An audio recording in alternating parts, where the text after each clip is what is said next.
donc voilà, on commence par une courte lecture du début du roman.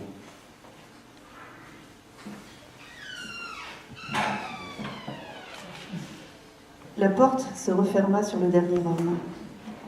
La nuit épaisse resta dehors, où aucune étoile ne survivait au gel. Manouche se rassit pesamment dans le sofa. Avec l'audace de l'ivresse, elle se pencha vers la bouteille, voulut en revisser le bouchon, appuya un peu trop. La bouteille roula sous la banquette. Tant pis, elle n'irait pas rejoindre près de l'entrée les 3 autres qu'ils avaient bu ce soir-là. Les vapeurs d'alcool achevèrent de s'épancher dans l'air. Manouche se releva et tituba jusqu'à son lit, bâilla, gratta sa fesse gauche, se débarrassa de ses sabots, ôta son ample pantalon, puis son pull de laine rêche. En caleçon et débardeur, elle se coula sous les draps dans un frisson, rabattit la lourde couverture. Sa main glissa jusqu'au pubis, joua un peu avec les poils, aventura un doigt entre les lèvres. Le sommeil gagna Manouche avant qu'elle ait pu vaincre leur sécheresse. Elle se réveilla peu avant l'aube. Harponna une cigarette, un briquet sur le chevet et fuma lentement sans ouvrir les yeux. C'était ainsi qu'elle conjurait la toux pénible du matin et les rêves peut-être.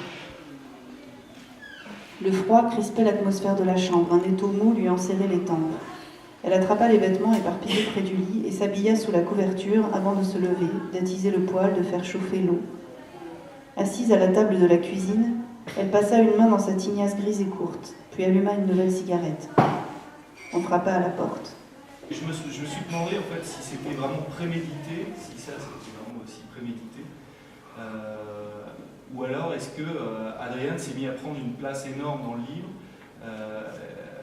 et avec tout ce trajet qu'on connaît, est-ce que ce trajet était prémédité, ou alors est-ce que c'est dans l'écriture que vous avez décidé de...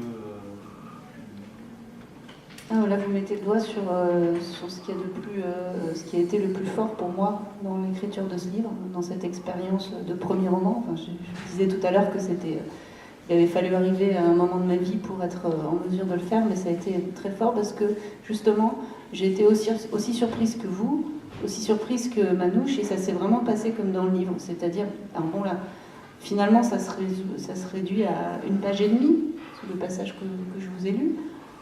C'est-à-dire que moi, au départ, je l'explique un petit peu à la fin, je voulais parler des vierges jurées, ce phénomène incroyable, donc en Albanie, de femmes qui deviennent des hommes. J'étais tombée sur ce fait anthropologique qui m'avait complètement fascinée et qui soulevait plein de choses en moi, et donc j'ai voulu explorer de façon presque anthropologique. Alors, comme je ne suis pas anthropologue, je ne suis pas scientifique, ma méthode c'est d'écrire, donc au départ c'était une nouvelle en fait. J'ai commencé à écrire une nouvelle qui est ma manière d'aborder les choses, pour comprendre le monde j'écris. Donc c'était pour entrer en empathie, et donc j'ai commencé, je crée ce personnage qui m'a été inspiré par tous les témoignages que j'ai lus, etc. Et puis on frappe à la porte. Et puis ce qui frappe à la porte en vrai là, c'est la fiction, c'est le roman, c'est la poésie, c'est plein de choses. Et là, il y a ce personnage qui arrive et qui me fascine autant qu'il fascine Manouche, vraiment. C'est-à-dire qu'à un moment, le processus intérieur n'est plus un processus d'invention, il est un processus de découverte, d'enquête. Donc il y a ce personnage qui arrive et donc j'arrive à la fin de la première partie.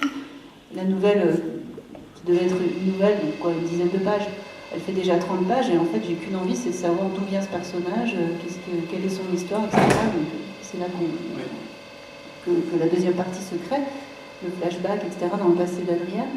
Mais non, il n'y a pas de préméditation à ce moment-là. Je me laisse surprendre par la fiction, et donc je mène mon enquête pour savoir.